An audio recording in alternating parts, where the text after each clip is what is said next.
Well, we are on our way to Petty this weekend. So, welcome to Sports for You Wrestling episode number 46, 46. entitled The Outsiders. We are on our way to episode 50, so can't wait for that. But of course, I'm Trail. That's my guy, the main event, John. How be, how be feeling about this week, man? I'm doing good. Can't wait to see how things go down in Paris. Go down in Paris. Exactly. But first, before we get started, we do have a guest. Appreciate this guest for showing up, and it was a last minute bat signal. Um, this guy is a brother from another tribe. He fights the world for all the nerds, for all the nerds in mankind. He is our brother. He is JB. What's going on, JB? What's going on, family? What up, Just another day in paradise. Yes, sir. Yeah. It's the CCN back at it again. Hey, JB, I gotta ask you, how you feeling about Clash in Paris coming up? Oh man, this is the last show of the Peacock era, and it was decent. This is the transition after the success and the beloved WWE network that was once upon a time $9.99. So this is, I don't know, it's bittersweet. It's bittersweet. Yeah, it's like they say, all good things must come to an end. And like you said, I do remember that WWE Network $9.99 because they kept saying it every Monday night, $9.99, and every promo, every segment, it was $9.99, and it always glitched a lot, especially in the good parts of the show, which I could never understood why. But look where we are now. Went through Peacock. Now we're on the way to ESPN. But speaking of that, this is what basically what the week is going to look like in wrestling as far as WWE goes. You have Raw on Netflix on Mondays. You have NXT on the CW, Evolve on Tubi, SmackDown on USA, Main Event exclusively on Peacock now 4 times a year. They're no longer going to be airing on NBC anymore. Premium live events on ESPN. and of course AAA is be on YouTube. Now, the fun part is if you actually buy yourself a VPN, you can get Raw, NXT, SmackDown, possibly main event, and of course the premium live events all on Netflix. Yeah, So you basically, for the people who think this is a lot of money to spend, if you spend it correctly and spend the extra money on a VPN, you can knock half of that off. So you only really have to worry about YouTube for AAA and Evolve. I just got a brilliant idea that Culture Class should be sponsored by NordVPN. I agree. Get 2 free months off with our code. Right? CC and Coach Clash Network. You gotta Yeah. give them a call. Faith, Yeah. if you're watching, give them a call because I know you got yours hooked up to them. So give them a call on the CCN behalf. John, how you feeling about this whole lineup for wrestling? I mean, yeah, I get it. Changes. People don't are cool with change, but it doesn't bother me. I mean, 'cause I watch ESPN every day anyway. So, and either if I want it, I'm gonna pay for it. So I got Netflix. I already got CW. I got Tubi. Got USA. I mean, I still keep Peacock. ESPN is just it's the mega powers. This is the mega powers just united. WWE and ESPN, two of the biggest brands in sports and entertainment. And people forget the E and ESPN stands for entertainment. So it was just a long time overdue, and I'm good because it comes complimentary with my package. Facts. Excuse me? Also, can't you access the ESPN app on Disney Plus? Yeah, Yep. If you get that package, there's also a combo package with Hulu, ESPN, and Disney Plus. I think it starts off at $30. yeah. Shout out to Verizon, man, for hooking that up for me. Yeah, Verizon is doing it. They just got Sunday ticket too. So Yeah, like I still got YouTube TV and ESPN ain't covering it right now until sometime next year. So that's how that goes. But enough with that. We got PLE to go over, fellas, and it's like JB said, it's the last PLE of the Peacock era. Um, until WrestlePalooza when it kicks off on ESPN. But first, let's get started with Clash in Paris. And this match is something I'm not really looking forward to, but I see where they're going. So I'm gonna start from least favorite match to the most anticipated one. So let's start with this one, the one that everyone's not really a fan of, and that is Becky Lynch and Nikki Bella. Now, coming off Becky Lynch's ether a couple weeks ago, there's looking like they set up for Nikki Bella to probably win this match. I'm not saying I might like it, but as far as booking wise, I know that's what's going to happen. JB, your thoughts on this match and who you think's going to win? Who's going first? JB. Well, I got Becky. I think it's too soon for her to lose the belt. Honestly, if you look at it for real, in my opinion, Becky's the best champion in the company actively on the main roster. That's not saying much. It's really not saying much, but it's true. And I don't think that they're ready to take the belt off her. I think, Bella get a pop, Becky will squeak by. I think she's destined to lose that belt to either whatever happening with Bayley or to Natty. Oh, God, I hope it's Natty. I mean, I mean Natty. I mean low-key legend Natty, not Natalia. Yes. No. Bloodsport Natty. We need that woman to pull up and take this. Because look like the promo she was cutting on, I think it was Busted Open when she was being criticized of, Natalia. And now she's like, don't tell me who I want to be. I'm going to be who I want to be. So she's still talking that talk on the internet, but it's like WWE got to let her walk that walk in the ring. She said Natty going to come out when she's ready to fucking come out. I hope it's soon. Because I will crash out in the in the best of ways if she actually makes her debut. Now you start Um, cussing. What? Y'all seriously, pissed her off? John, your thoughts on this match? Look, I get these are everybody's two favorite people in the women's division. Let's just call it what it is. And like JB said, Nikki Bella's gonna get a nice little pop in Paris. Becky's gonna get booed out of the building. But I think when it's all said and done, they're gonna slug a little bit.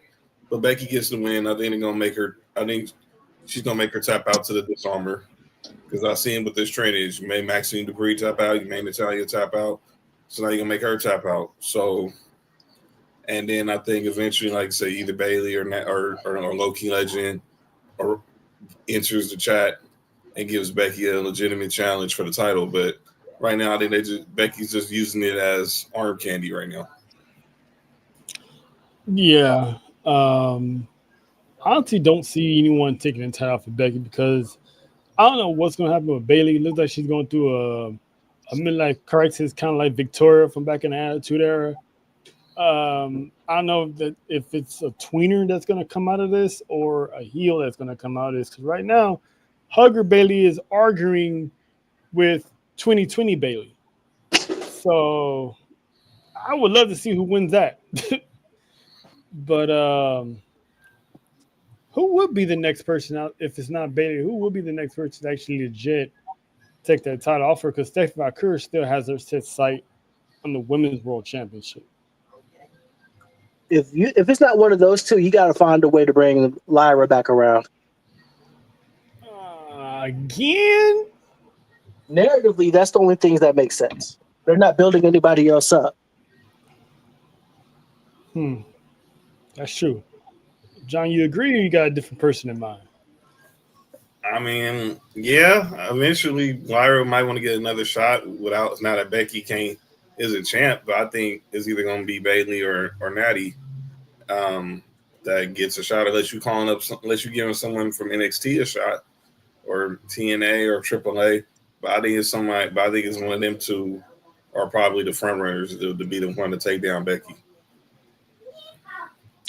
Yeah, I mean, I can see someone from NXT. Maybe a Kalani. Have Soruka drop her titles and move her up. If the main roster wins that tug of war, that Soruka tug of war, she can snatch Becky's soul. I'll be happy with that. I think we all would. I'd definitely be happy with that because I'm tired of hearing the every week. Even though it brings us good content on Mondays, though. So, what up, Faith? Hey, man, y'all cool? We're good. Faith knows I love her. Faith knows I love her. Checking because I was watching what happened earlier. Faith knows I love her. Ooh. Dog, you go back and watch the Humble Roses. I would say towards the end of that show. Yeah, I'm glad I was. We got CC and Civil War happening here. Yup. And then there was talks of a baby involved and all that stuff. I don't know what was going on over there. A baby involved. Yeah. What in the Dominic Guerrero is happening here? A whole lot of none of that has nothing to do with Trail. Happily so. That's a fact. But next one I'm actually looking forward to is the Donnybrook match with Rusev and good old Sheamus. They've been having somewhat of a best series of matches the past couple of weeks, and all of them were bangers. So this one's going to be a good old-fashioned Donnybrook. You see Sheamus getting the win, or is Rusev going to get that edge again? Man. John, you go first. This going to be a straight fight, and I'm looking forward to it. I'm going to say, I'm trying to think, you have this match probably, if you're not kicking the night off with this match, having at least be number 2, because I'm trying to debate, are they going to, because I'm trying to really think, there's 5 matches we know right now, unless they add something on Friday. But right now, you think about, do you kick off with Roman and Bronson Reed? Because I think obviously, but I would think let us see this match kick it off, have have the beer the beer jugs and the bottles and the shillelaghs all over the place, and they just gonna beat the living crap out of each other. And I think when it's all said and done, my heart is telling me Sheamus, but my head is telling me Rusev is going. My head is telling me Rusev. It's his first PLE since being back, and because Sheamus is going to get over with the fans regardless, especially in that part of the country. So I'm gonna go with Rusev, but Sheamus is definitely gonna have an outer pop. That is true. Yeah, I agree. I think Rusev needs this more. He hasn't really had too much since he's been back. He's already eaten pinfalls. The momentum's already been slowed. If they're going to do something with Rusev, they're going to heat him up to be a serious factor in any division, whether it's the world title picture or anything below that. He needs his win over Sheamus.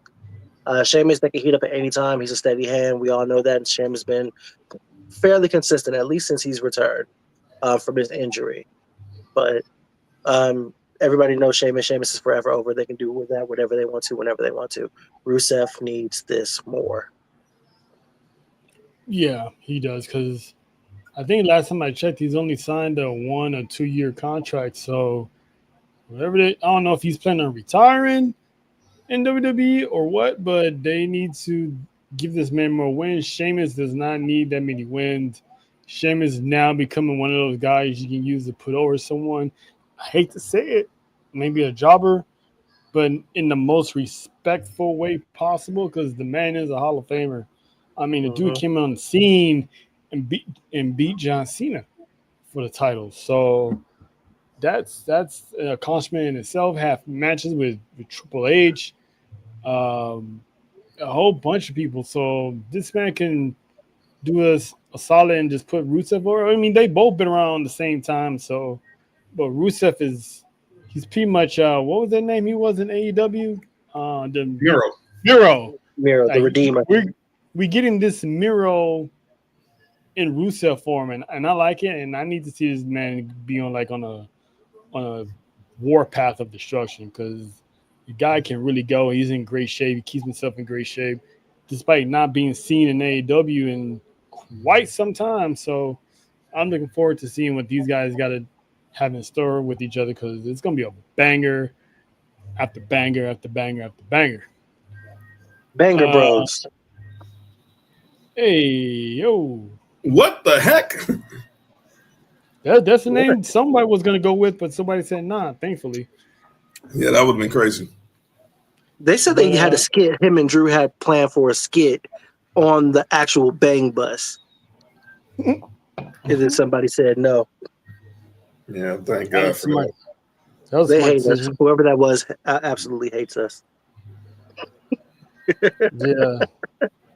I just remember the Miami Heat. There was like one of the names they was offering, or not offering, but listening to the change the name was the Bang Bros Arena because they film out there. So I'm like, as funny as that is, it wouldn't. A lot of people gonna be trying to type in Bang Bros and they're gonna get the wrong thing. Yeah. But this match is something that I was looking for in Shop, and that's because she won this match since I want to say Elimination Chamber, and that is Logan Paul and John Cena. Ooh. Why? Because she wanted John Cena to cook Logan Paul, but I was like, how's that possible if they're both heels? Well, thanks to Dwayne and Travis Scott, not anymore. So we got the old John Cena back, and man, he ethered Logan Paul on Friday Night SmackDown and even got an AA for his troubles. But that didn't stop there because at the end of the show, it looks like Nick Aldis was about to tell him something about Brock Lesnar because I heard Brock Lesnar's name come up. Mm-hmm. Probably was going to tell him that he was pulling up to SmackDown real soon. And then he got KO'd by Logan Paul with that right hand. Sucker punch. Straight up sucker punch. So this match is gonna bang. John Cena is definitely gonna make Logan Paul look good. I still got actually I got Logan Paul winning because I have a feeling Brock Lesnar's going to show up. John, you're his twin. What do you think about this match and this feud? I got Cena winning. I think he's gonna make Logan Paul look good. I mean, Logan Paul is talented in the ring. Is he? He's athletic. He's very athletic. In the I ring. mean, I think he's what the kids call a spot monkey. Like I don't think Ricky Bobby. he's good at it.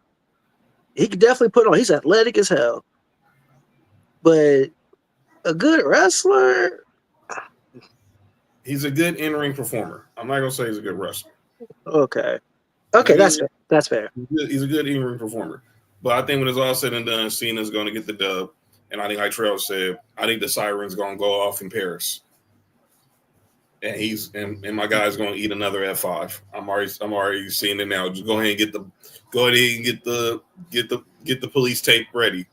Y'all going to see a dead body in Paris. And his name going to be John Cena at the hands of Brock Lesnar. Yep, yeah. Because I think Brock Lesnar is supposed to be pulling up. If I remember correctly, it's supposed to be September. Where are we at right now? The 12th and the 19th, I think. Yeah, so he's supposed to be pulling up in 2 weeks, and John Cena is not going to be there. So I'm wondering what's going to happen when this man shows up. But it looks like they teased it a little bit when Nick Aldis dropped his name before John can even say anything. Boom. But J. Bill, who do you think of who's going to win this match, and your extensive thoughts on Logan Paul and John Cena feud? Is it too little, too late, or you really don't care about it? I really don't care. And not because it's John Cena. It's just Logan Paul as a human being just annoys me. I think he's a terrible human being, and I think the fact that he is a good ring performer and an excellent showman kind of just kills me a little bit on the inside, because how are you so horrible of a person but so good at this? Like he was born for it. Mm-hmm. But I digress. Cena only has 10 more dates left before he's gone. Mm-hmm. And I'd much rather see him in there with some of those names that he listed in that promo a week or two ago. A Jacob Fatu, a Carmelo Hayes. I wouldn't mind seeing them like Roman, Jay. Like there's like Obafemi even. Like there's just a whole bunch of people I'd rather see him in the ring with than Logan Paul. That promo wasn't intentional either. That promo was very intentional. That promo was very intentional. Yeah, and I think Friday. Yeah, I think that was pretty. Pop, shoot from the hip on that. Mm-hmm. But yeah, I'd just rather him I'd rather just spend our last days with him doing something with somebody else. Or is there a gap missing in how we got to this match? It just feels like a step was missed or something. Obviously, we know they tagged. Me and Trey was there when they tagged that Money in the Bank. Vanessa was there, and obviously, they haven't played into that angle on them being tag team partners and John Cena biting the pin from Cody. But some tells me we're gonna get some more ether from the Unseen 17 this Friday night in Paris. In Lyon. Because Logan did say like you switched up. So basically, pretty much alluding to the fact that they did tag up, but there's like you done switched up, and I'm the only one that's been true. Mm-hmm. Which he's not lying. He's been the same Logan Paul since he first stepped foot in the door. He pretty has. John Cena did switch up not once but twice. So he kind of has a point. And usually the ones that people don't like are usually the ones that has the most valid points. He's been best friends with Drew McIntyre lately. And Drew McIntyre was I want to say not gassing him up, but blowing smoke up his ass, to have him take care of John Cena by any means necessary. And we saw by what being scared, bro. Yeah. I mean, he was letting that aura of John Cena get the best of him. It's like, I get it. Hustle, loyalty, respect, the chain gang, the 20 plus years, but Drew was trying to tell him, like, he's just an old man now. Get over it. Even John Cena even put him, before he eated him, he still put him over at the same time. Saying he's like the future of the business. So Logan Paul is going to be here to stay. And like John Cena said, whether a lot of people like it or not, this man eventually is going to win the championship. Eventually. And because he's championship material. He has the look. He has like the physique. He has the charisma. It's bound to happen. I don't know if he's going to win a Rumble. You talking about Logan? Yeah. It's right. John Cena said it. Everyone's saying that dude's gonna win a championship one day. Yeah, one day. I think that's pretty. I didn't say this year. I'm just saying eventually. Okay. Yeah. It's only good business. It's only good business if you do. Yep. I'm a bit intrigued to see where this connection with Drew and Logan is going to lead. It's almost like, it basically. And technically, I heard that they shot 2 endings to that SmackDown. So I'm wondering what the other one was like. Did he still wind up getting sucker punch or what? But I'm looking forward to that match. And the next one I'm definitely looking forward to is the one that we all have something to say about, and that is the Tribal Thief and the Tribal Chief. And that is Bronson Reed versus the OTC Roman Reigns. This low-key feud, I like it. I think it's dope as hell. And the fight they went through on Monday Night Raw, I mean, when's the last time you see Roman Reigns show up out of nowhere in the backstage area and start whooping somebody's ass? When's the last time you see Roman show up for a non-Big 4 PLE? This is true. This is true. He's definitely getting booked low key in the mid card level, but it is pretty much making everyone else look good and making Bronson Reed look even more good because now you're in a mid card match with Roman Reigns. This is only going to raise your stock. Probably Bad Blood. That's it. Well, you talking about OTC, right, JB? Yeah. Obviously the whole Bloodline versus Bloodline 2.0. Bad Blood. Last year, Bad Blood. Obviously. I mean, if you guess when they call Saudi before they went into war build the war games. So that's true. So Saudi's not Big 4, but that's big payday. Right. Yeah. So those two, Bad Blood and then Crown Jewel. But Reed's right. This is the first time he done been in a singles match in a non-Big 4. Right. First time he's been in anything mid cardish in many, many, many years. This is first. When was the last time he had a singles match at a non-Big 4 PLE? What, 2023? Probably when he first became the Tribal Chief at Payback, or Hell in a Cell. Nah, I mean just a singles match in general. Like since. Well, the SmackDown counts because he faced Xavier Woods. He faced Montez Ford on SmackDown. Xavier Woods on SmackDown. As the OTC, this is his first singles match on a non-Big 4 PLE as the OTC. Oh, PLE. I want to say, and if Dallas, if you're watching, I want you to correct me. I think the last time Roman had a singles match on a non-Big 4 PLE was Crown Jewel in November 23 against LA Knight. You know what? You might be right. Wasn't him. Was that after Logan Paul? Yeah. Yeah, it was after Logan Paul. Logan Paul was a year before. Yeah. Wow. That was Logan Paul and LA Knight were actually Logan was Crown Jewel 2022.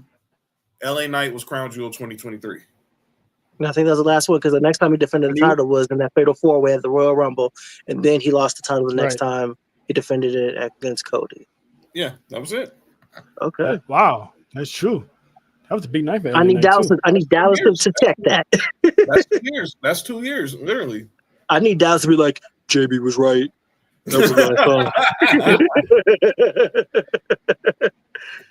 Yeah. JP's on the money. It's in the atmosphere, Faith. You can't delete it. I don't know if Cash will humbly agree to that, but I agree. JB is right though. That was the last time he was at a non-PLE, non-Big Four PLE prior to basically losing it all. But Roman Reigns had me dying on Monday when he looked at Bronson Reed, was like, "Wait a minute, this dude Samoan?" Like he really didn't know Bronson Reed was Samoan, and he was like, "Oh, well, if that's the case, you belong to me. You guys belong to me because I'm your tribal chief." So I love it. It kind of made Bronson Reed break kayfabe a little bit by laughing at it. Cause he's like, "All right, you got me." Pete said, "Mark, where's that Uwas Falls coming up?" Oh, maybe. Nah, hell nah. Let's not do that again. We did it once. It was the big event of that summer. Let's move on. Yeah, it was, and I remember seeing it firsthand. Roman Reigns getting that Uwas Falls back. So let's keep it in the Tribal Chiefs possession. Never mind. He steals that. Man, that is insane. I don't think it's gonna happen. Is the admin okay? But anyway, but yeah, I can't see. JB, your thoughts on who's gonna win this? Well, I'm pretty sure we already know who you're gonna pick to win this match, but how you see this match going? Of course, it's going to be OTC. Bronson's going to have a good showing. I think this is the opening match, and I think this is where Roman is at as his career. If he's not closing, he's got to open. I think that's just where Roman is. Like, if I'm not going to stick around if I'm longer than I have to. I got 5 kids. I got 2 more phantom kids. Y'all talking about? I got like leave me be until you need me. Until we're talking about championships and that check cash. Leave me alone. But of course, Bronson's going to have a good match and a good showing against him. If you want to make the Vision look stronger, then you have to have these kinds of things to happen. Of course, just look strong in defeat. There's no shame in anybody at this point losing to Roman Reigns. He is the guy, like the biggest draw of this generation, the biggest star of this generation. There's no shame in that. And but on a personal tip, if I'm Roman, I got to unalive Bronson, bro, because you took 2 of my shoes. Like, you got to. Like, we can't exist on the same plane of existence no more. Like, this is personal. Mm-hmm.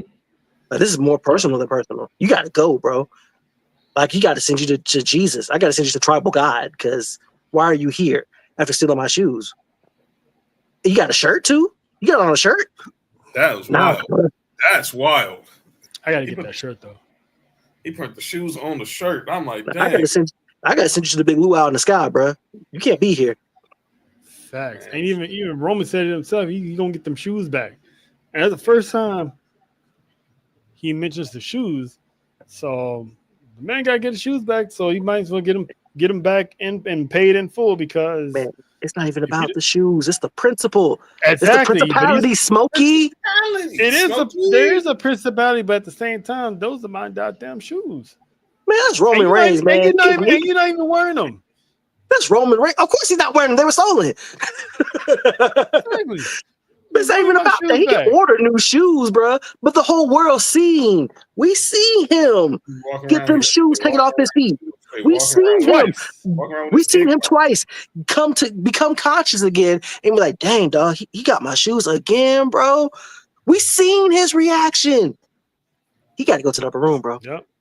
He got to send some tribal God, bro. That's the only way. He's gonna send him there for sure. John, your thoughts on this feud and how this match gonna go? Because I know you got the OTC as well. Got him with a real speed. He's gonna put Bronson Reed over, but not get the win. Bronson Reed's gonna literally be gonna do whatever he can to beat the living out of Roman Reigns.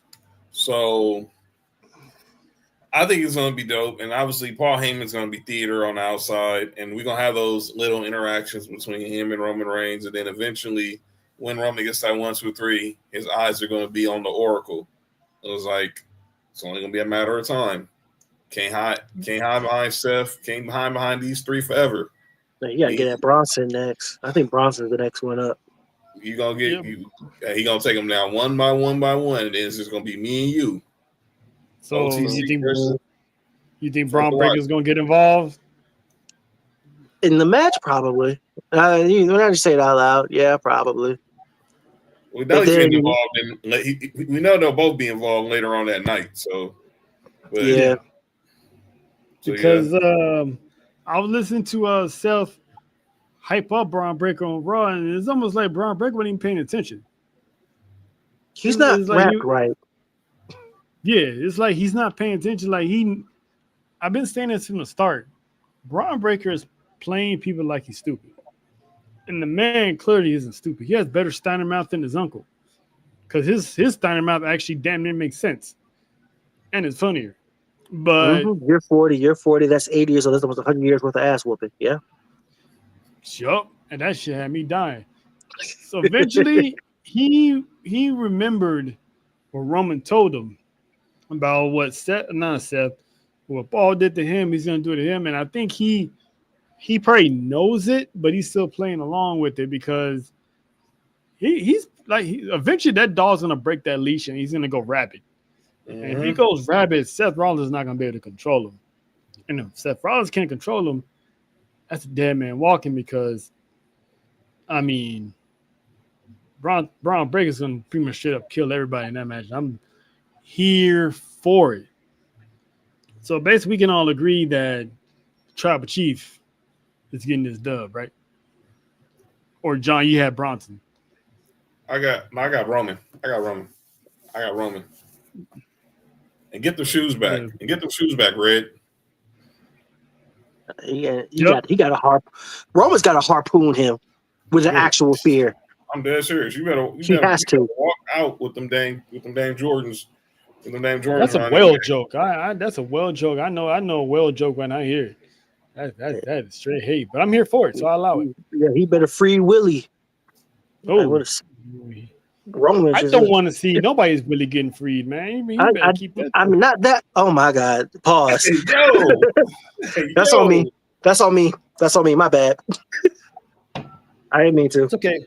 It's all right. Don't worry about it. But speaking of the championship match, Fatal 4-Way, CM Punk, Jey Uso, Seth Rollins, and one LA Knight. Yeah. This match is going to cook. Somehow, some way, Seth Rollins will walk out of this match. But the main focal point of this Fatal 4-Way is LA Knight and CM Punk. As I like to call the 2025 version of Rock and Austin. They don't hate each other, but they're constantly annoying the hell out of each other, and it's always in each other's way. And history is repeating itself with these two. How do you guys feel about this feud with LA Knight and CM Punk? Is this going to carry over, or is this going to end in Paris? I can see it carrying over. I think it should carry over. This is entertaining stuff. Honestly, this is the most entertaining LA Knight's been in a while. Yeah. And on top of that, him being in there with Punk instantly elevates his profile. It does. I mean, he's been there with Roman Reigns, Jey Uso now, CM Punk now. Does any one of them need to turn heel, or can they both cook as a babyface? They could definitely both cook as baby faces. And I think given the situation with Seth on the main, with both of them chasing Seth and both of them having valid reasons to chase Seth, and them just kind of tripping each other up along the way and trying to get Seth, I think it makes sense that they both remain babies. John? It's going to be a dope match. Seth's going to win. I hate to say this. I think Faith was talking about this the other day. I think Jay probably takes the pin. Oh yeah, sure. I think Jay takes the pin. But I think this whole little interaction with LA Knight and CM Punk is a story within itself. And clearly we still have the story with Seth and Punk that's not gonna stop for a while.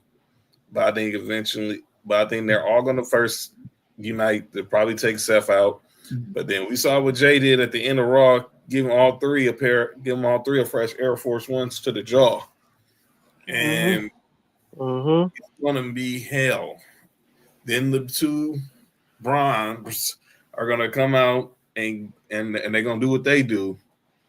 But I think in the end, Seth gets the dub. But we see a good performance from LA Knight. Punk still shows he can go, and Jay just shows why he's still Jay Uso. But I think we clearly see Seth's gonna get the W. Yeet. For sure. There was supposed to be 6 matches here, and then the 6th match was supposed to be Stephanie Valkyrie and Naomi for the Women's World Championship due to Stephanie winning the Battle Royal back at Evolution. Now, since Naomi is off, having a baby, which once again, blessings on top of blessings. Baby Uso is on the way. Baby Uso glow stick. So Stephanie's without an opponent, and Adam Pearce told her he has to fill out some paperwork to find her an opponent. And the fact that he said paperwork means either someone's getting the call from NXT or he's going to talk to Nick Aldis and to bring in somebody from SmackDown, probably have them sign the Raw Championship, because if they're fighting for the World Heavyweight Championship, they're going to have to be on Raw. So any theories on who that person might be, JB? I know who I would like it to be. I would like it to be Julia. Oh. I would love it to be Julia. The Women's United States Champion? Why not? She's already over there on tour with them. Like, that's a big money match. And I think this is the kind of thing when, they say cars subject to change. And WWE, when that happens, they tend to give us something like that we like. Like, we remember a few years ago what happened with Bray Wyatt, God rest his soul, unable to make his match against Finn Balor, so they went and called it AJ Styles. From overseas. And we had that, no pun intended, phenomenal match. That was a great match. That was a banger. Absolutely. So I would love for Julia and Stephanie on the main roster, and for them to get more than 10 minutes this time. Yeah, put that in my veins. Easy. All right, so that's who you would like for them to put over. Who do you think they're going to send over there? Man. I think we might get Rhea. Rhea's already on Raw. I know. I still think that's what we're going to do. I think that the whole let me make a phone call was just a cover up. Yeah. Leaving the door open for speculation. Because this isn't for a championship. Yeah. This isn't for the champion, is it? Yeah, whoever faces Stephanie Valkyrie is going to be for the Women's Championship, for the World Heavyweight Championship. Yeah, probably Rhea. Dang. John, I already know who your theory and idea is going to be, but go ahead and say it anyway. Because it's probably the same one as mine. I think they're going over. I think he's calling Nick Aldis and getting Bianca Belair to Raw. I think he's getting Bianca Belair to Raw. I'm just going to not even going to even delay the obvious. Faith said in the comments, Trell knew what I was thinking. The moment he said contact, I'm like, okay, you gonna call somebody from you gonna get some paperwork done. But if you don't need paperwork done for Raw, because you could easily just have 4 women from Raw competing number 1 contenders matches, boom, set up the match, wrestle, but lose, and we're done. Some tells me they're gonna be searching the other brand, see who would like to be a part of this tournament, but somehow this is all going to come back down to the Queen of Knoxville, the EST herself. And I think we get Bianca Belair in her return match versus Stephanie Valkyrie in McAfee country 6 nights before your boy turns 41. You think Bianca's fingers ready? Yeah, I think so. See, they were supposed to announce that she might have been coming back the week after SummerSlam. So, but nothing came of that. So I think we probably give her an extra month, the time to heal, and maybe she should be good to go. It's been we about 5 months since she had that broken finger. Yeah, she had that injury. So never got surgery on it. Never got surgery. It was just all rehab and keeping it bandaged until she's able to bend her fingers again. So I think it's her, or I don't think there's another way. Obviously, because I think Jade is finna snatch the gold from Tiffany. I think that's Friday Night SmackDown said a lot with her getting the pin on Nia, because I think everyone just thought as soon as Nia Jax got involved, we getting her and Tiffany for the umpteenth time. But no, I think Becky leaving her on stuck, and then Jay coming down with that frog splash, getting the 1, 2, 3, told me enough that we're gonna get Jade and Tiffany one more time, and I think this is the time where she gets the belt off Tiffany time. But I think Bianca's gonna be the one that takes on La Primera in Indy. Yeah, and it was always my thought that Bianca, they were keeping Tiffany warm for Bianca, and Bianca was going to take that strap from her. Pause. Or no pause. Anyways, Tiffany was going to lose to Bianca, and then Bianca was going to go on to face Jade at Mania. Mm-hmm. That was my thought. But if they want to pivot and put the belt on Bianca on Raw and keep them two away from each other and just revisit that at a later date, then I'm all for that as well. Like when this is definitely the Naomi effect, because with her being gone, they're splitting that big three angle. So now Jay can go her way, Bianca can go her way, and they can meet, whenever they meet up, both having the championship going around their waist. And let's say Jay loses along the way, she can still win we're in August, Royal Rumble's in January. I mean, she can still lose it between now and Elimination Chamber, maybe win the Chamber and go on to get Bianca at WrestleMania anyway for the Women's World Championship. Because I had Stephanie losing to Naomi anyway. And if they do go get Bianca, I got Bianca winning. So I still got Stephanie losing. I'll be shocked if they pull the trigger and give Stephanie the title this early. Mm-hmm. But if it's Bianca, then definitely she's winning the World Heavyweight Championship. Then you possibly got Bianca and Rhea going at it. And then maybe another match with Bianca and Stephanie Baker. And then eventually Liv Morgan's going to come back. So, yeah, Bianca and Liv Morgan going for the title. Maybe Raquel can get a title shot because she's been dominant for the past couple of months. So I would love to see Raquel get at least one title shot. You know what? I would not be mad at Raquel being champion for a little while. I mentioned that last week. I would not be mad at that. Me neither. I love the story. We brought her name up last week. I know the rumors was out there and a lot of the dirt sheets was trolling it, but Trail, Faith, we all agree. We wouldn't mind seeing you get Raquel versus Stephanie Valkyrie for a vacant title, or getting Raquel being one of the first challengers possibly. Or if you want to pivot, or if you want to pivot and put the belt on low key Legend Natty, don't be mad at that either. It's the first time out. I would love to see Dungeon Natty, Bloodsport Natty become Women's World Champion and hold on to that bit for a long time. Mm-hmm. A long time. Don't let him don't eat no pins. If you're gonna take the belt off her, have her do it in like a fatal 4-way or some sort of shenanigans. Like, yeah, have her go through the same roster that she helped train. Mm-hmm. Give Natty the flowers, man. Hell yeah, I've been saying that for longest. Man, I really feel like her and Bayley are just two talents amongst the women that they're not going to be fully appreciated until after they're gone. I agree. Facts. Like those two went. I got into it on Twitter about a couple months ago when I said this. Like respectfully, like those two and Io are the best women's wrestlers like on the Raw roster. Like we were talking about like who are the best, and I don't think that Rhea is like in the top 5 of like just pure in-ring wrestling. Mm-hmm. I said that, and I had those 3 like at the top. Mm-hmm. Mm. Yeah, I agree. Pound for pound, because we all saw what Natty did down there in Mexico at Triple Mania, and I'm like, it's a shame they don't let that Natty go hard on Mondays.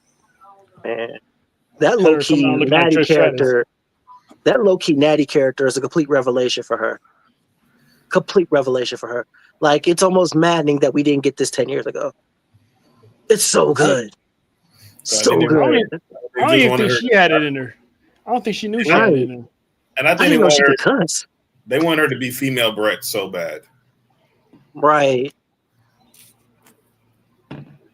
Obviously, last woman, Israel points out, last woman to graduate, last graduate of the dungeon, of the hard dungeon, only woman to Only graduate, female. Only woman. Graduate from the hard dungeon, and obviously she's in this business is in her blood. Her uncles, her dad, her grandfather, and they wanted her to be like a typical heart, but she's more of a night heart than she is a heart. Well, yeah, Yeah. it's in her name, so they got. Yeah. She has her daddy's intensity. She has the same intensity her dad had, but they wanted her to be more like Brett. Yep. But I'm excited for this pay-per-view, and I'm more excited because it's this weekend. Everything goes well. I will be going back home to where I came from, and that would be Texas. To me and Nessa are going to be We're going to be doing the Clash in Paris collab live in Dallas with the girls over at ATD. Acknowledge the Dynasty.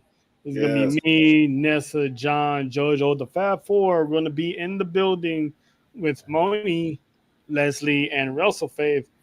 And if you seen how it went down on Travel Warzone a couple weeks ago, and if you was in the Twitter Spaces for NXT this past Sunday, it gets crazy. So whenever we link up with the ladies of ATD, it's always going to be a beautiful thing. So shout out to ATD, hashtag ATD is it, hashtag CCN, because once again, when the family gets together, chaos and all types of funny business ensued. So shout out to all of them girls. Looking forward to it. And like I said, their YouTube debut. Yeah, it is a YouTube debut.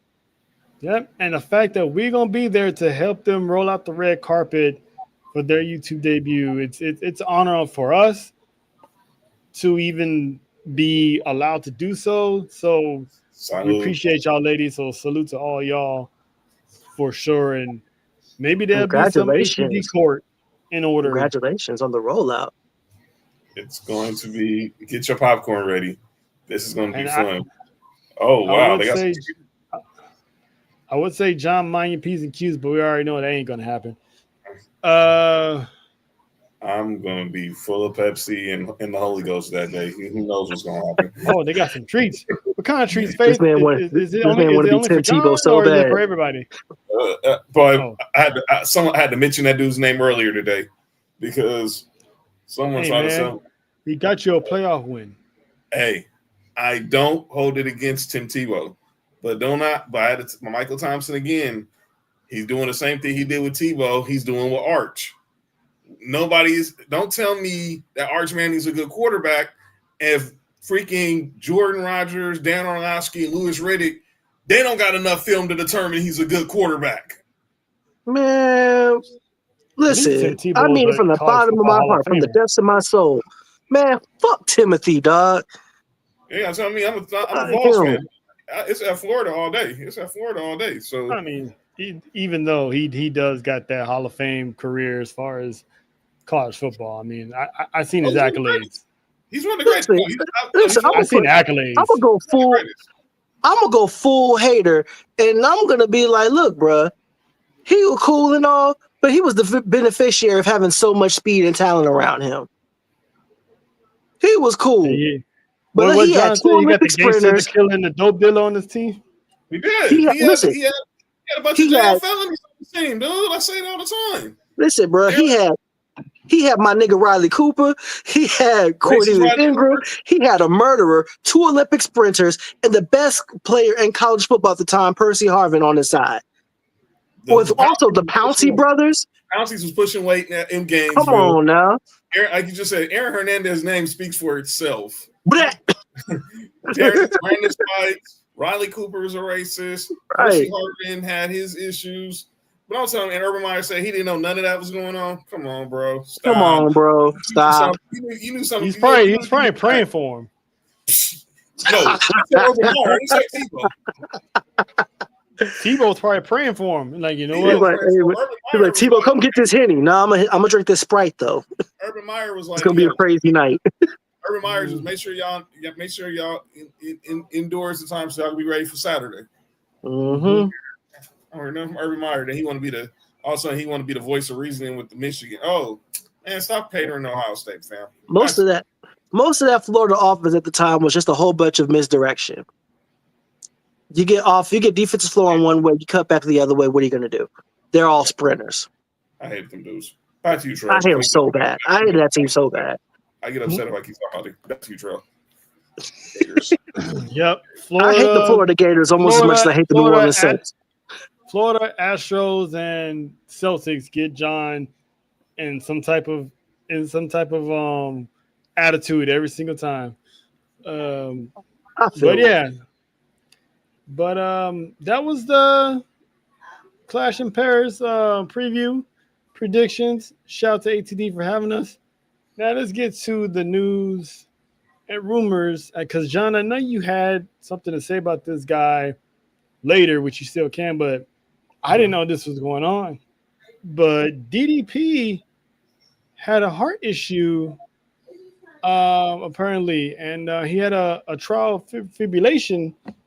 So when he does his training, he always has a heart monitor with him. But the one day he trained, he didn't have his heart monitor on him, and he landed in the hospital. But he's doing okay. He sent out a video, him doing his yoga stretches while in the hospital bed.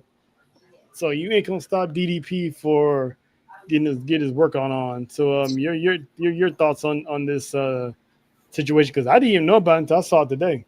Me neither. It was new news to me, and then his wife posted the video from the hospital. I was like, and obviously we're gonna talk about him when we get to We Acknowledge, but man, it just show you how much this dude does for other people. You never know when you sometimes got to sit down and check on yourself. And this dude has done so much, and I'll explain later.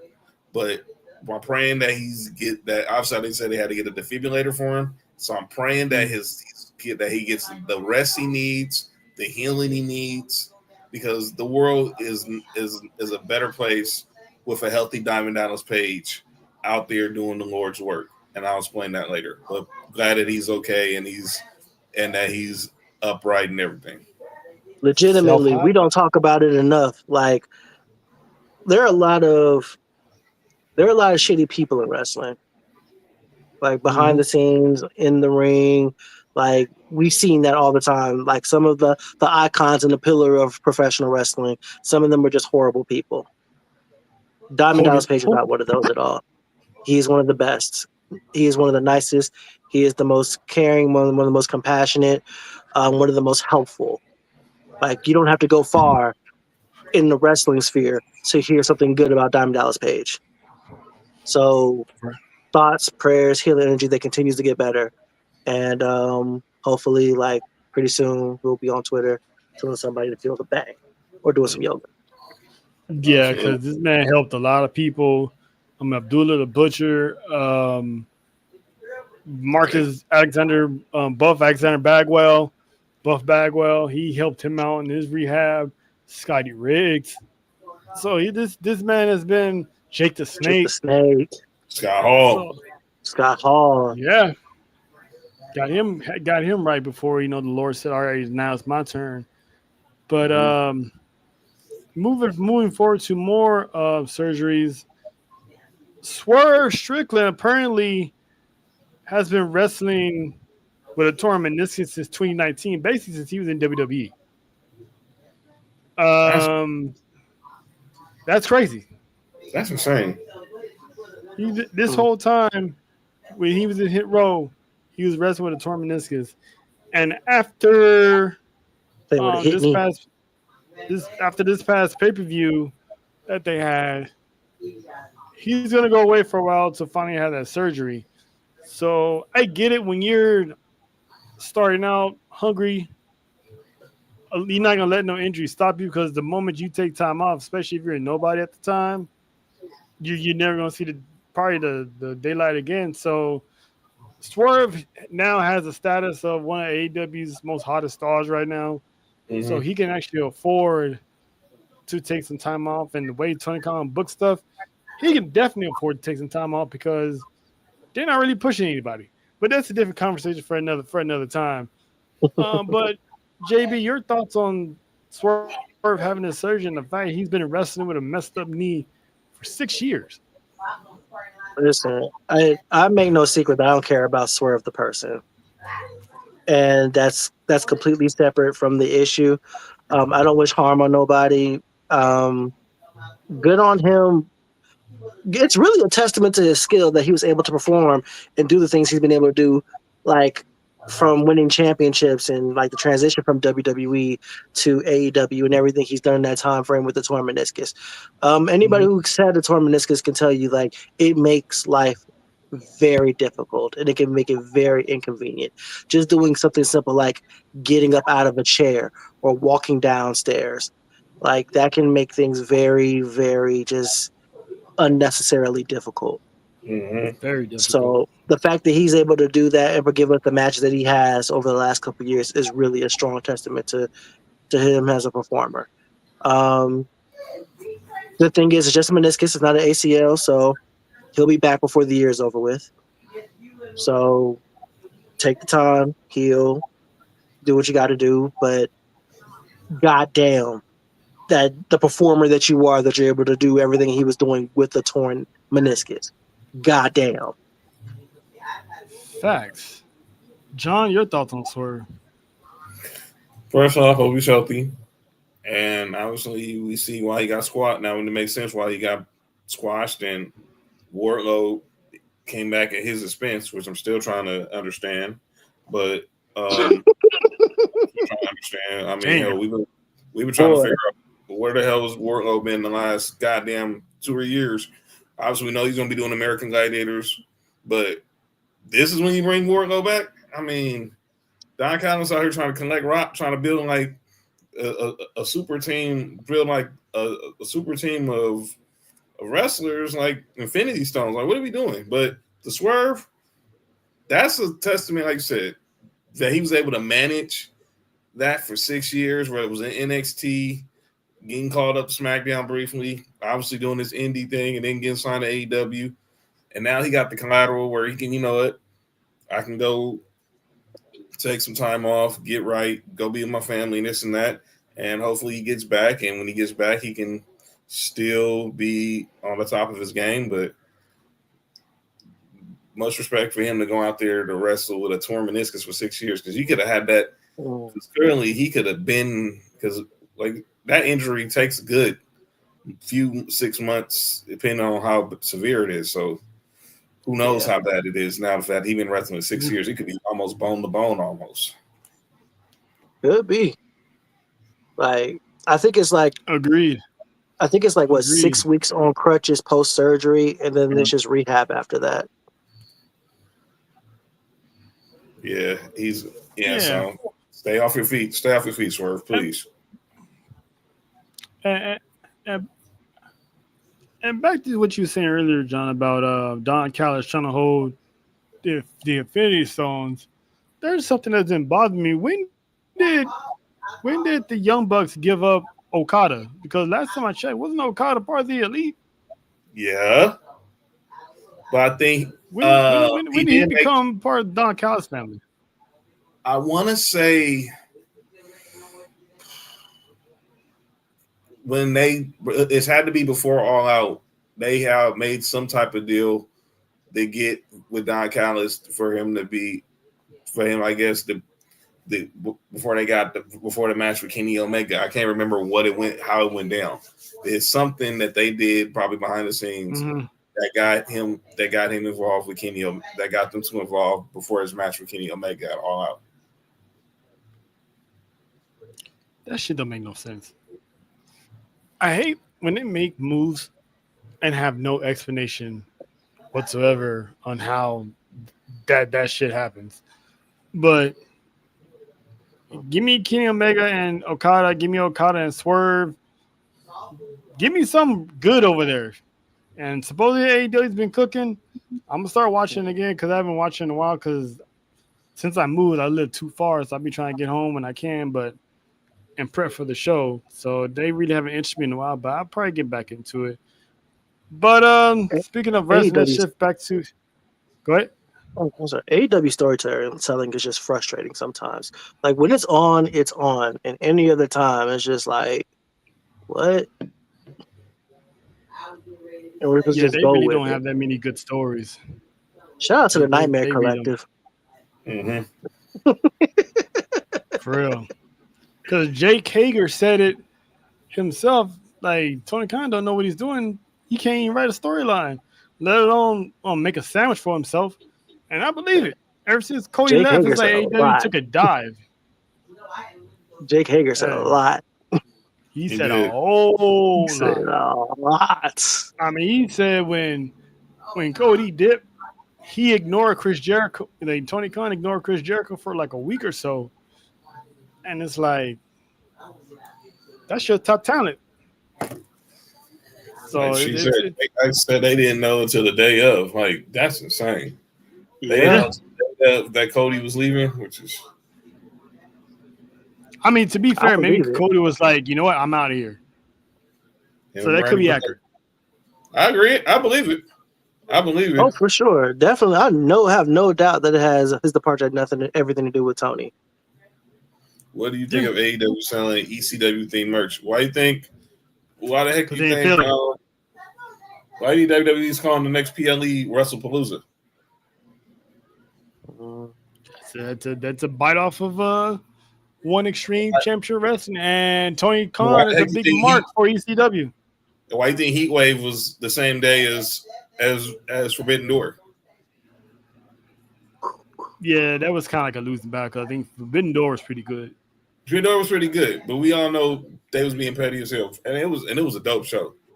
Just Absolutely. don't like how the ending went, but you know. Yeah, exactly. But speaking of Heat Wave, news had broke earlier in the week that NXT is going to be getting more PLEs to their calendars. So maybe we might get NXT Fall Brawl instead of the main roster. But they're going to have more premium live events with a big schedule change. So what do you guys think of pretty much basically having more PLEs kind of like the main roster? JB, what you think? Um, I don't know. I just don't want these things to get oversaturated. I was a big fan. I know some people hated it, but I like the brand PLEs like back in the day, like the SmackDown Live show and the Raw pay per views. I like those. I think they were able to showcase the talent that wasn't able to get showcased any other time, and ultimately that's all I really want. Mm-hmm. Like some people hated like Jinder Mahal being champion. Hey man, don't hinder the gender. That was a good time, and we got to see not only him but other people get a chance to get the ball and see what they could do with it. I don't think we get Naomi as champion if that doesn't happen in the first time around. I don't think we get Alexa Bliss 5 Feet of Fury as a 5-time champ. I don't think we get Becky as champion really if we don't have those type of division and get those type of things happening. Hell, what we had Bree Zango in the finals of a tag team tournament. One of them come out Yeah, dressed out as a janitor, bruh. Like, and we were entertained. Like, give me more of that stuff. Like, if we're gonna showcase everybody, then I'm all in for it. No pun intended. Like, showcase the talent because WWE's talent pool is just as deep as everybody else's, but nobody really knows it because they showcase some of the same faces over and over and over again. Give Candice LeRae some shine. Where the hell has Julia been? You know what I'm saying? Like, can we get something with Montez Ford or Johnny Gargano? If we get somebody lower on the card on Raw, like Dragon Lee some shine. Like, there are so many talents that they have that just don't get anything. So if we're going to get more, showcase that more because it's there. yeah. Even give JD McDonough, Lord Farquaad, some Right. some some shine. Get right. Make that finisher a flying headbutt. Quit playing. Ha! That's funny. He can definitely crack a few skulls. But Raider. I, I'm all for NXT getting more pay-per-views. Oh, John, your thoughts on NXT getting more PLEs? I think this is a way for them to obviously keep the throw a bone at Peacock because obviously they're going to be at the throw, pretty much like try to keep that partnership with Peacock probably. So let's say if I think they got their PLEs to go through like March. I think all the way up till Stand and Deliver. Right before we get to Stand and Deliver. So this gives them some time to build up a roster of PLEs for 2026. Like because obviously you got the No Mercies, you got the Vengeance Days, obviously Stand and Deliver, Great American Bash. I give them a few more Halloween Havocs, Deadline. So maybe you throw, like you say, you throw in a Super Brawl. They filed the trademark for Super Brawl. Maybe they go get Fall Brawl, like you just said. Throw just a couple of those classic WCW ones. I'm waiting for the day they get Starrcade. I'm still waiting for that day. I'm still waiting for the day. I'm still waiting for the day to get Starrcade. That's one of those nostalgic ones to me. But I'm like I said, like JB said, as long as we getting other talent getting some more shine and everything, and you brought up Candice LeRae, saw that she's going to be heading back, to be in this speed tournament next week, and obviously we all know we brought up Tez, but I heard him on O'Shea's podcast. They still playing down. Obviously, there's going to be no split of the Street Profits no time soon. I'm like, here we go again. But as long as they're putting in the right talent on these shows and they're dope shows, I'm all for it. Yep, I'm all for it too. And actually, gentlemen, we do have some breaking news. We all know that AEW is going to 2300, which is pretty much where NXT was a few months ago. The Human Suplex Machine Taz is going to be inducted in the 23 Arena Hardcore Hall of Fame. Only makes sense. That's easy. That's an easy layup. Easy layup. I mean, this guy was a human suplex machine in his heyday. I wish they did him a little bit more in WWF, but his career was winding down, so they made him a color commentator, which dude was always hilarious on commentary. But the man's skill set, I mean, he was the one that, if I'm not mistaken, he was the one that broke Sabu's neck, wasn't it? Mm-hmm. Mm-hmm. So him getting any type of Hall of Fame induction is dope. I'm still hoping one of the days he gets the call from Triple H and have him go into the WWE Hall of Fame because the man deserves it. I mean, he was part of the Attitude Era. His feud with Jim Ross and Jerry Lawler is underrated in my book. It was highly entertaining, but definitely underrated. So Michael Cole called him the best partner he ever had. Yeah, even better than Pat. And Pat's definitely a close second because he rejuvenized his life. But Taz, I agree, that was his best color time, his play-by-play and sidekick. Because the fun they had on SmackDown together is amazing. Except for that one time when Taz wasn't there and he ran into Heidenreich, but we don't need to go into that because even Taz was like, "Yo, that's my bad." Mm-hmm. What happened to you? Where'd you go?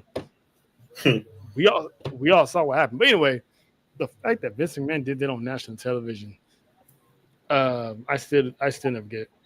But moving on, NXT, I don't mind NXT add more pay-per-views, just as long as the prices are right. Right. That's it. Right. And speaking of the prices, on this outlet called WIR came out and stated that they did speak to a few members of the board members of TKO, and they said they are very much aware of the fans' frustration over ticket prices, and they're expecting things to go back to normal once, as me and John talked about before, TKO is in debt.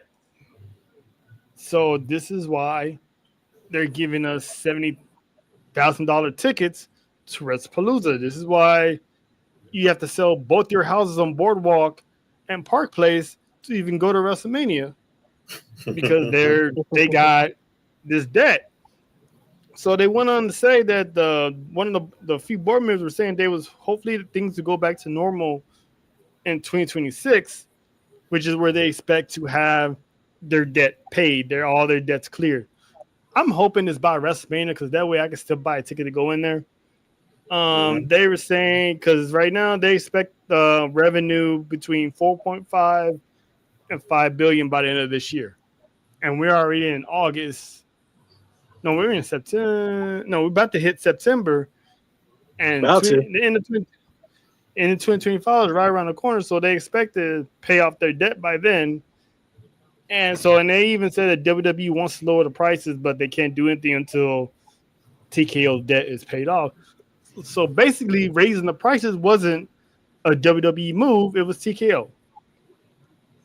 That we're gonna do these pay-per-views, but we're gonna need to up the ante, and then once we pay it, we can lower back down to regular, semi-expensive WWE prices, but still a little bit more affordable. You can sell a car to get there instead of 5 houses.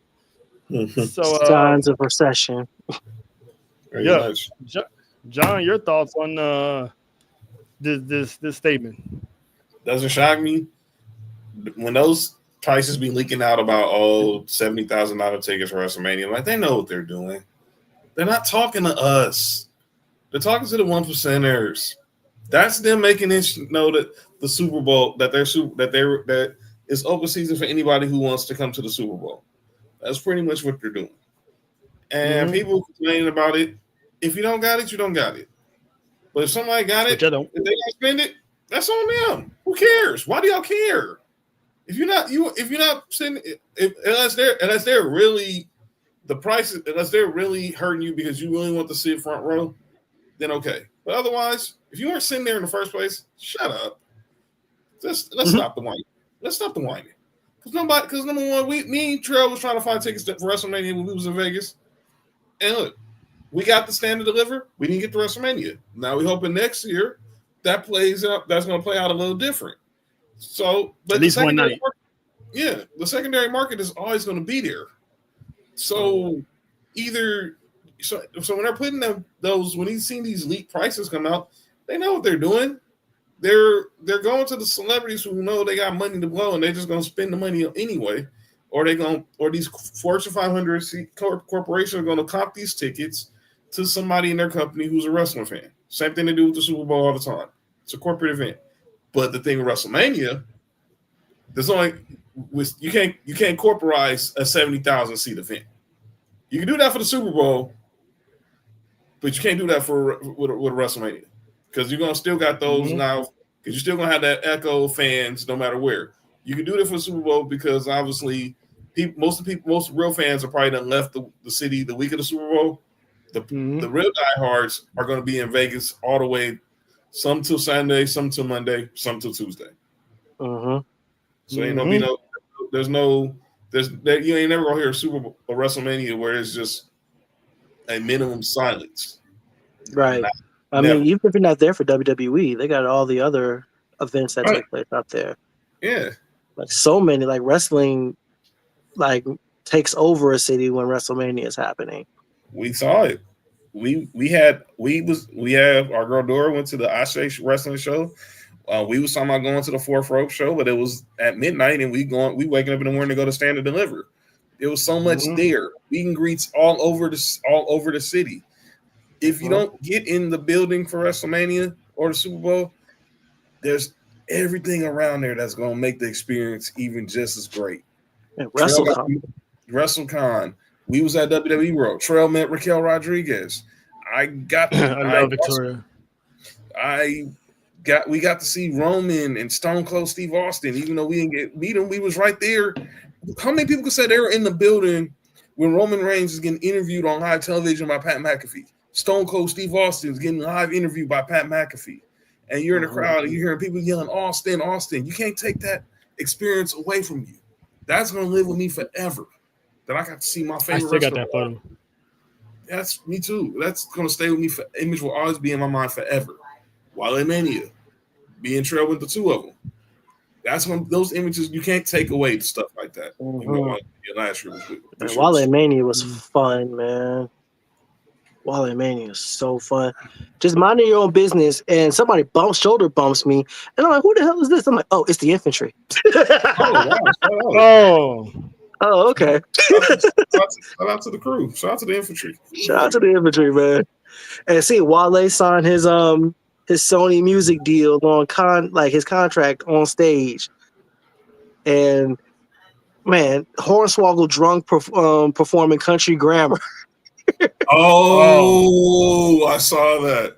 Yeah, that and Samantha singing and then busting out the flute performance. Oh, you was on. Oh, This yeah, is Philly, right? This is Yeah, Philly, this is right? the Philly joint. Yeah, I was there for the that. flute.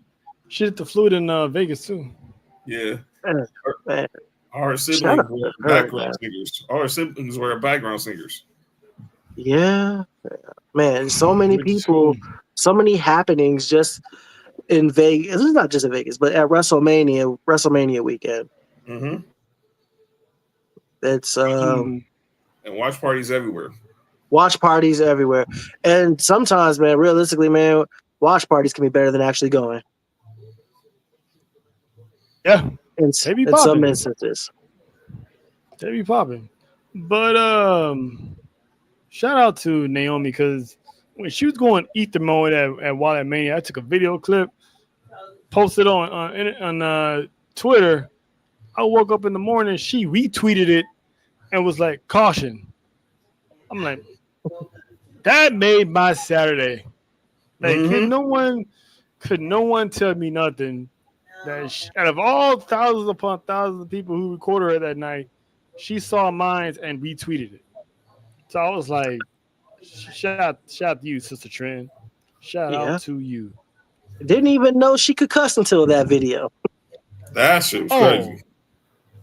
That was wild. That was wild. She said, proceed with what? Mm-hmm. I was like, y'all mother who? Oh. I was like, wow. She didn't say Mother Hubbard. No, she didn't say Mother Love either. I was like, she didn't say Mother Pucker. No, she reading everybody in the riot act, and they was cheering, saying, no. Don't cheer me now. Nah, y'all was too late to the party. I was like, I'm gonna need the good sister to fully understand that wasn't the black people. Yeah. Yeah, I was like, that's world champion material. Who would have known? Absolutely. 6 or 7 months later, here we are. So shout out to her. What a year she's had. WrestleMania match, SummerSlam match, Evolution match, and then championship, and then having a baby. That's a hell of a year. And think about it. Money in the Bank. They all start, and we was there. Money in the Bank. It was like, man, we said it that night. Boy, Jim. Hope you ate your Wheaties, bro. I was like, hope you ate your Wheaties, bro. Yeah, he was locked down. Man, it was obvious, but sometimes in wrestling, the obvious thing is still the right thing to do. Don't overthink it. Just do the thing. And Naomi was obviously that. And we sensed it when I saw her come. I was like, she's gonna do. And you just felt this like roar over the building. And when she did it, oh boy. I see what Faith's comment. So, but we wrote this rumble over the Intuit Dome, and when she got closer, it was like, oh, she is finna be on, and she pulled it out. You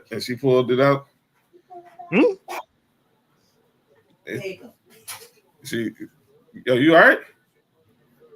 Hey, even moms was like questioning your statement. I mean, pulled out the victory, dog. Wish y'all relax. Fam, all I heard was she pulled it out. I'm like, I'm just messing with y'all. When your mom interjects herself and she was confused just as much as I was, you said something. She pulled out the dub. But climbing up the ladder, everybody saw it. Even we saw that girl who went viral had on the costume. Literally was showed on the screen. Yeah. She retweeted it too. So I think they're probably good people now. Shout out to Hefe, man. Shout out to Big JT, man. Special shout out to JT, man. Yeah, get your rest, brother. I'm praying for you. Yeah, man. Get some rest. CCN co-head honcho. I gotta say co, so Novocaine don't kill him for it. You know what I'm saying? So Yeah, gotta name him co-head honcho. yeah. But Get your we're rest. gonna get up out of here. But first, we gotta do our favorite segment, and this one we like to call out people that don't make no sense what they've been doing, whether it's in wrestling, the IWC, somebody in the CCN, whoever it is. We're gonna ask them one simple question, and that is that what we're doing?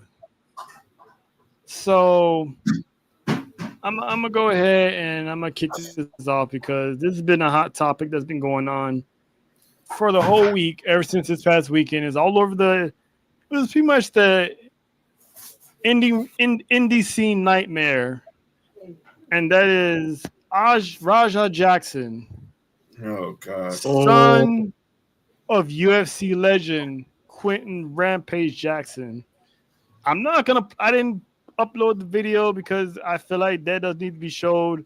It's been If you know, shown you multiple know. times already. You know, you know. So they do have this censored version, so I'll leave it at that. Apparently, he had a friend in the wrestling scene.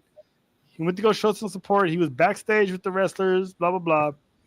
So apparently, he wasn't aware of a promo that they was doing in the back.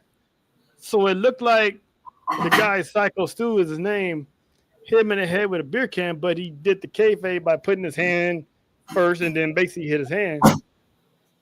Raja didn't like it, had some words with him.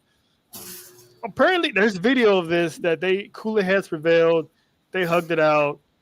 Raja was cool with it. He's like, all right, cool. But then his friend, what was that dude's name? Was it AJ Mana? Basically was hyping them up, telling them, hey man, go get your receipt. F him, blah blah blah. If anyone got a problem with it, I'll be there. And the whole time Raja's there, he admits he didn't care nothing about wrestling, that his dream was to beat up a pro wrestler. That was his dream. And he said, screw this. I'm gonna lay hands on this man for real. And that's what he did. Hopped in the ring, did a double leg takedown. The man was unconscious the moment the back of his head hit the mat and laid out 22 shots.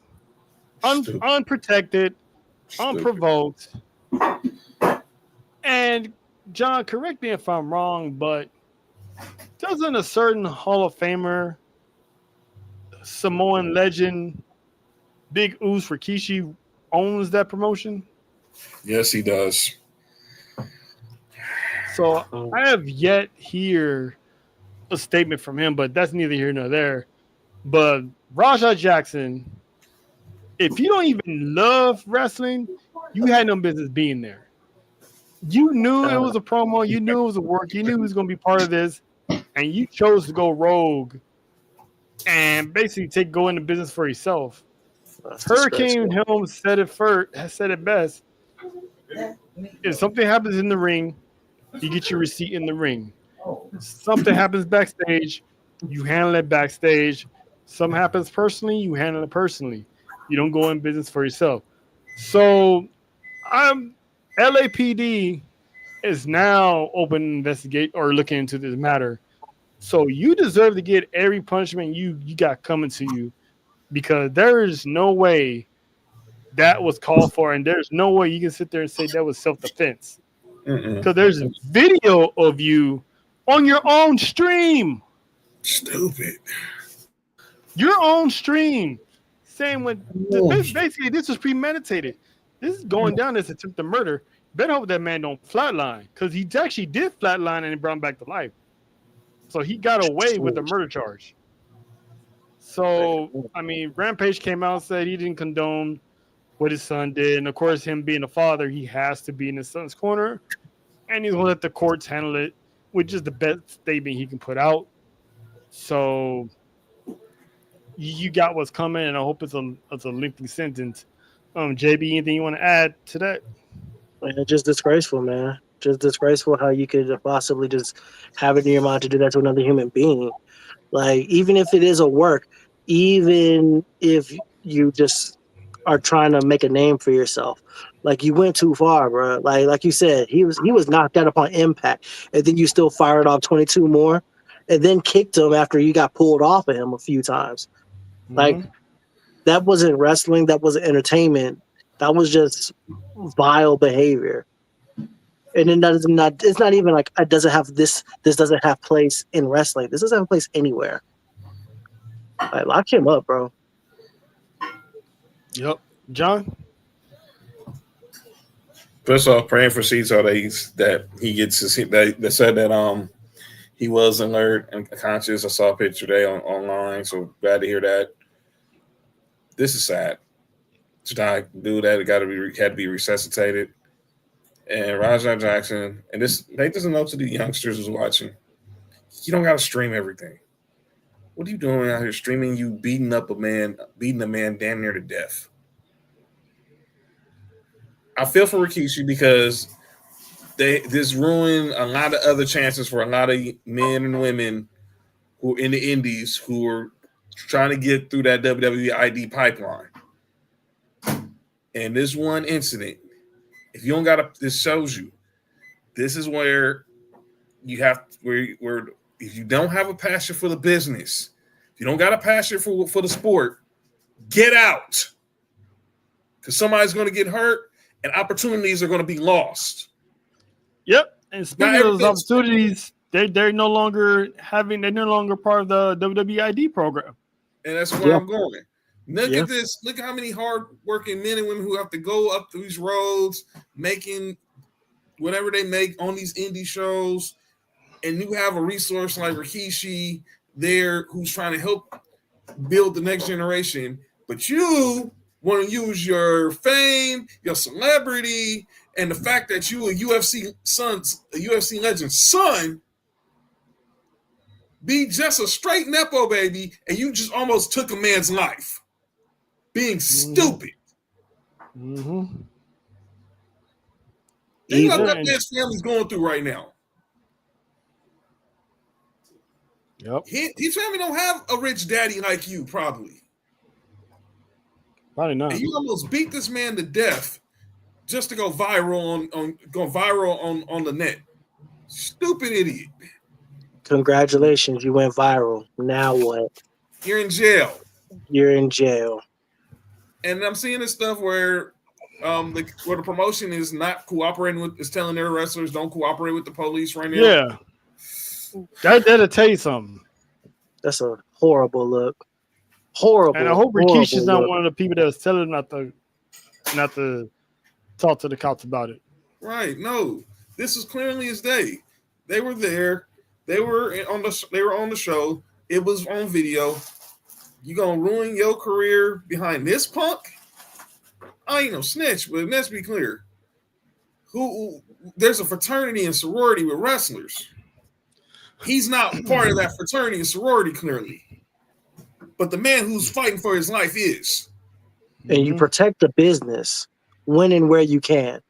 And if you have somebody outside coming inside, setting fire to your house, to your business, you go do what you can individually as a unit to protect the business.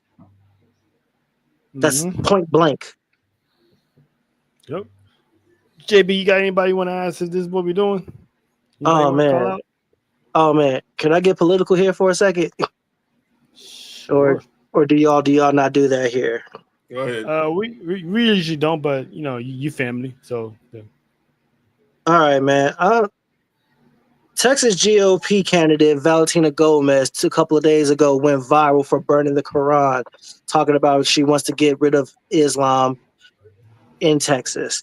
Now, I'm not Islamic, but I am an American, and this is supposed to be the land of the free and the home of the brave. And one of the things that this country was built upon was being able to worship who you want to worship.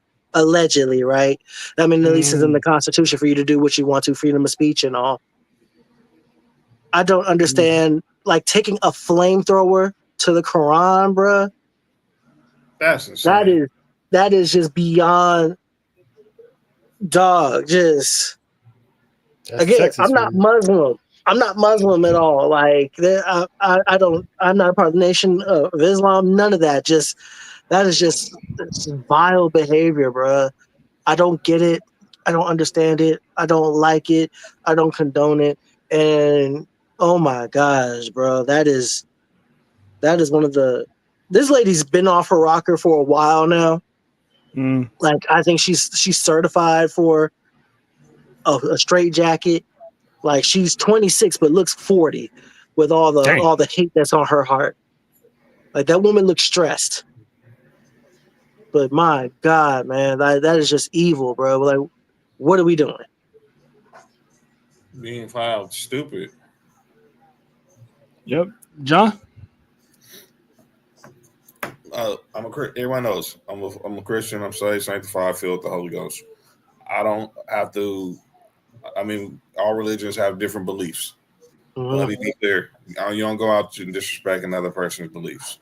And there's one thing sacred: you don't disrespect the Bible. And now and burning the Holy Quran. I mean, come on now, what are we doing?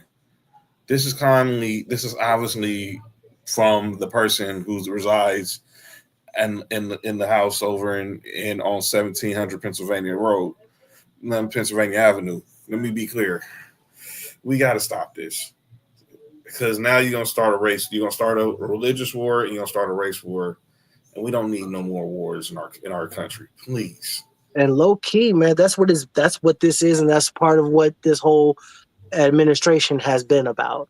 Low key, and I'm not gonna go too deep.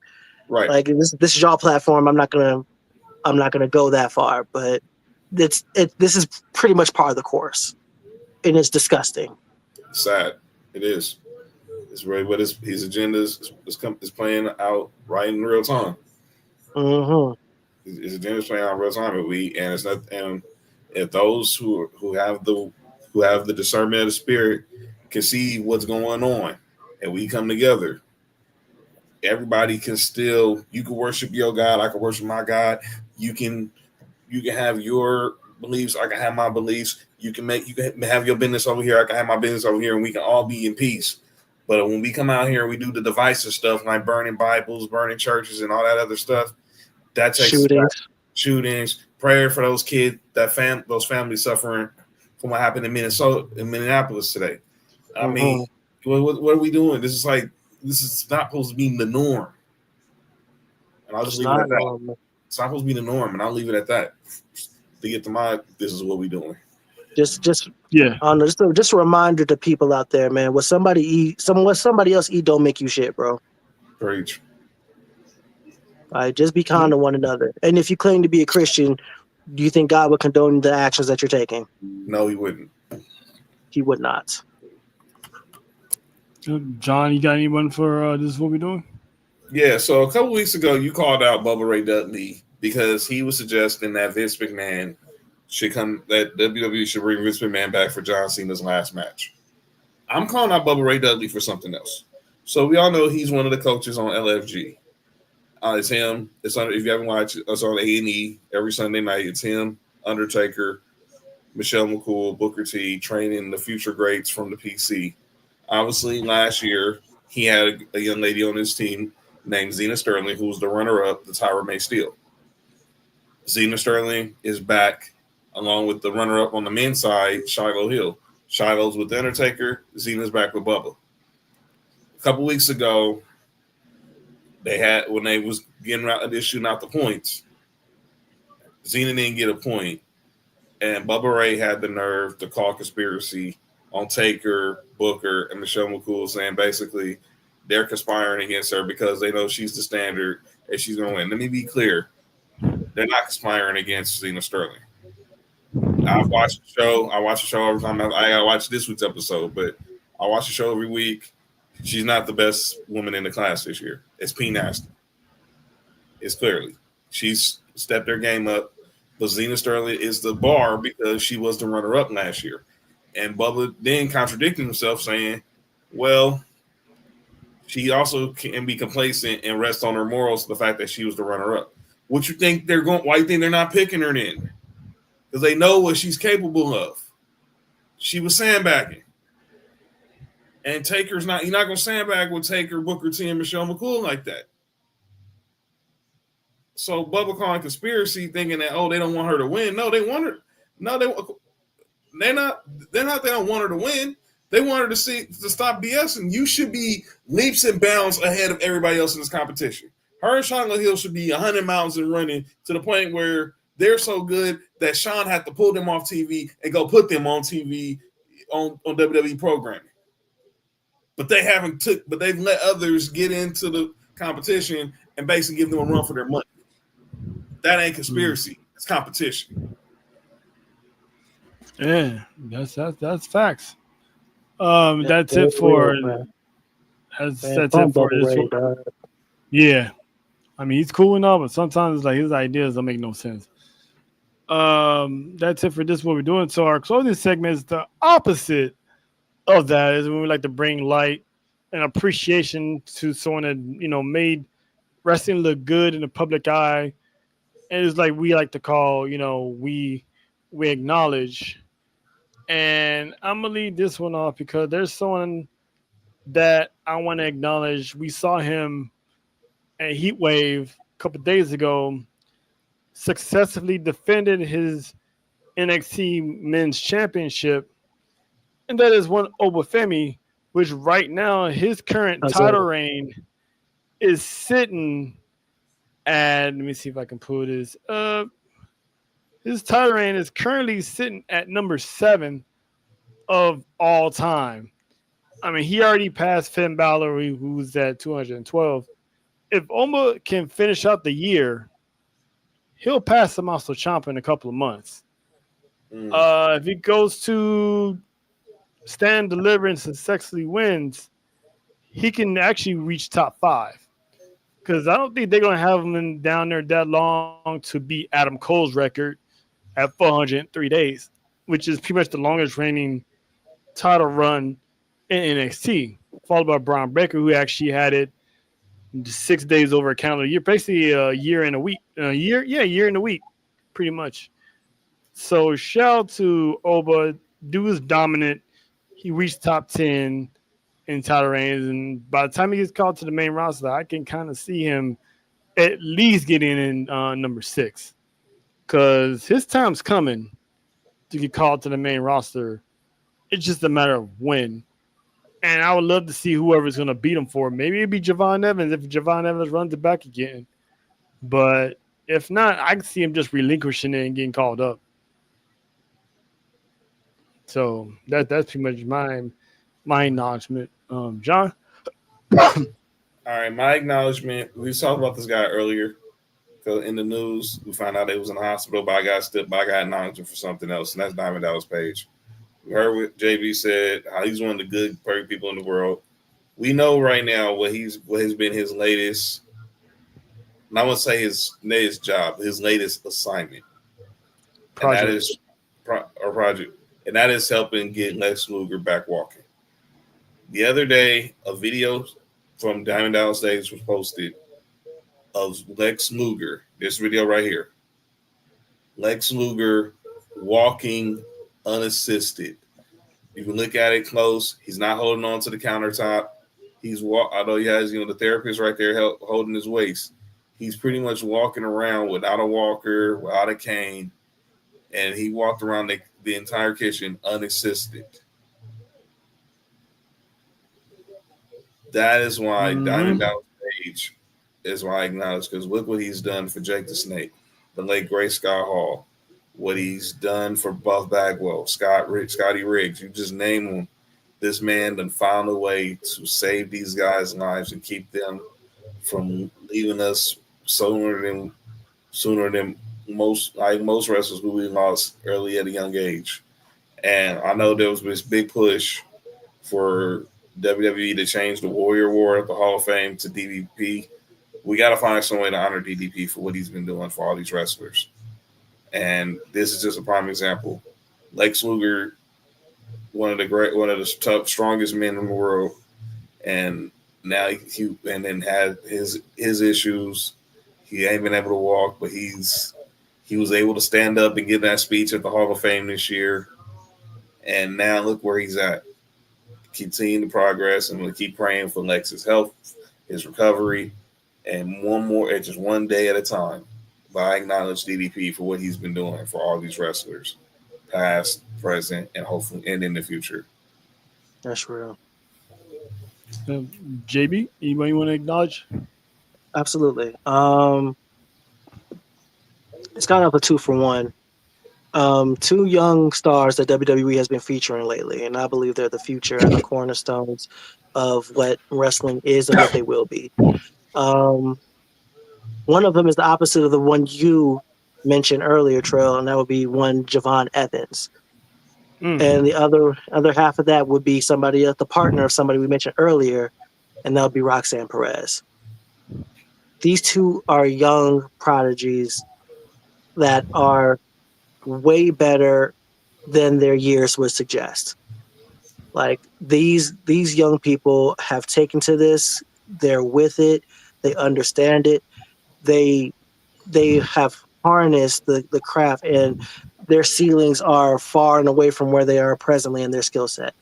Roxanne is 23, Javon is 21. Like these young people are amazing at what they do. And I'm excited for the future, what they're going to look like 4, 5, 6 years from now. There's no reason why these two can't be multi-time WrestleMania main eventers by the time we look back on their careers 15, 20 years from now, when we're old and gray. So, well, more so Trail being old and gray than anybody else. But but I digress. The point is, I acknowledge them for their young skill, ability, and for the bright futures that both of them hold. All right. And you heard it there, folks. That is our acknowledgments. Great takes from everybody here. Shout out to JB for pulling up, especially short notice. So I appreciate you for being here. Doors always open. So we're going to get up out of here. Stay tuned this weekend. We got Clash in Paris, Tribal Warzone live from Texas. And of course, stay tuned for Friday for Sports for You for the fallout of a highly entertaining NFL fantasy draft that we had on Tuesday. What a night. Stay tuned for the fallout of that and the quote unquote Sports for You wrestling conspiracies. But people hate all the time. So it is what it is on that one. We didn't take quarterbacks in the first round, though. Oh, take quarterbacks in the first round. That's wild work. That is why I'll at least wait to the second. I'll wait to the second. I was not gonna be the first one, and I still got who I got. So shout out to Lamar Jackson. But yeah, we're gonna get out of here. Stay tuned to more content coming this way. Shout out to ATD. We'll be seeing y'all soon. So we're gonna get up out of here. I'm Trail. That's Sean. Yeah. That's JB. CCM Brotherhood was in the building, and we out. And them Falcons still suck.